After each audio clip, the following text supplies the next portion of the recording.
उस दिन रामानुज कॉलेज चले तो गए, पर पढ़ाने में उनका मन बिल्कुल भी नहीं लगा। पहली बार जानकी का अपमान करके उन्हें इतना बुरा लग रहा था। काफी सोच विचार के बाद आखिरकार उन्होंने तय किया कि जानकी से जाकर कह ही दूंगा कि गलती हो गई। रात को अचानक नींद खुल जाने की हड़बड़ाहट में अनाप शनाप बोल गया, लेकिन आवाज थोड़ा सख्त ही रखूंगा।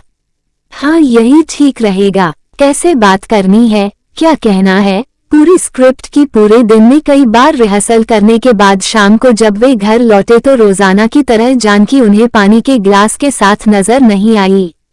उन्हें थोड़ी बेचैनी हुई। 1-1.5 महीने से उन्हें आते ही जानकी को देखने की आदत सी पड़ गई थी। तभी नौकर गोपाल पानी लेकर आ गया। अरे तुम कब आए? मालकिन ने बुलवा भेजा, कहा कि वो जा रही हैं, इसलिए आपका ख्याल रखने के लिए मैं आज ही आ जाऊं।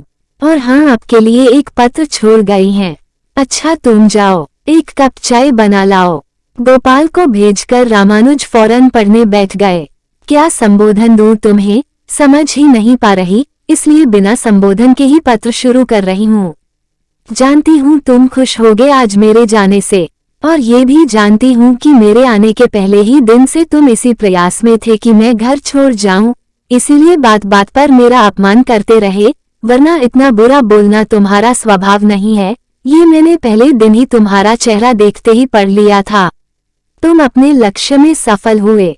खैर, मुझे कोई शिकायत नहीं। ईश्वर ने पति सेवा का भले ही कुछ दिनों के लिए ही सही जो मौका दिया, उसके लिए मैं उनकी बड़ी आभारी हूँ।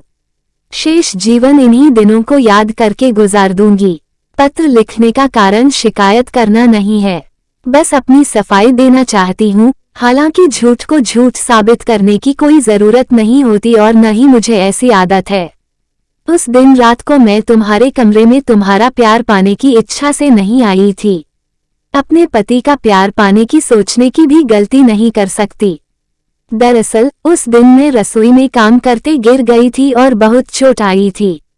दर्द बर्दाश्त नहीं हो रहा था, इसलिए दवाएं लेने तुम्हारे कमरे में आ गई। ये सोचकर तुम्हें जगाया नहीं कि दिन भर के थके हो, अकारण नींद क्यों खराब करूं। दवाई का बैग तुम्हारी तकिया के नीचे था, इसलिए स्वयं निकालने की कोशिश करने की गलती कर बैठी। नहीं जानती थी कि पति के बिस्तर पर हाथ रखना भी एक पत्नी के लिए इतना बड़ा अपराध हो सकता है। तुम्हारी किसी बात का इतने दिनों में बुरा नहीं माना, लेकिन अपने चरित्र के विरुद्ध कुछ नहीं बर्दाश्त कर सकती, इसलिए जा रही हूँ। गोपाल को बुला भेजा है और उसे सारी बातें समझा दी हैं। वो मुझसे भी बेहतर तुम्हारा ख्याल रखेगा। जानकी। पत्र पढ़ते पढ़ते रामानुज की आंखों से अश्रुधारा बह निकली। शायद ये पश्चाताप के आंसू थे। नहीं, अब जानकी को वो और वनवास नहीं देंगे, और जब जानकी जैसी पत्नी है तो जयश्री से पुनर्विवाह करने का तो प्रश्न ही नहीं उठता। इस बार वो स्वयं जाएंगे जानकी को लेने, पूरे जीवन भर अपने पास रखने के लिए। उसे शेष जीवन में पत्नी का वो सारा मान अधिकार देंगे जिसकी वो अधिकारिणी है। आज उन्हें पहली बार जानकी की अहमियत समझ में आ रही थी और विवाह की भी। आज वो सोच रहे थे कि सचमुच 7 फेरे का बंधन बहुत मजबूत होता है। हम लाख कोशिश करें, लेकिन ये बंधन नहीं टूटता। ईश्वर ने पत्नी के रूप में उनके लिए जानकी को ही चुना था। उन्होंने सुलभा से विवाह करके ईश्वर की इच्छा के विरुद्ध जाने की कोशिश की, शायद इसलिए ईश्वर ने सुलभा को उनसे छीन लिया। हमारे कानून की तरह ईश्वर की अदालत में भी शायद दूसरे विवाह को वैधानिक नहीं माना जाता, लेकिन अब सारी गलतियों को सुधारने का अवसर आ गया है। अगली सुबह उन्होंने जयश्री के परिवार में संदेश भिजवा दिया कि उन्हें विवाह नहीं करना और स्वयं जानकी को लेने के लिए निकल पड़े।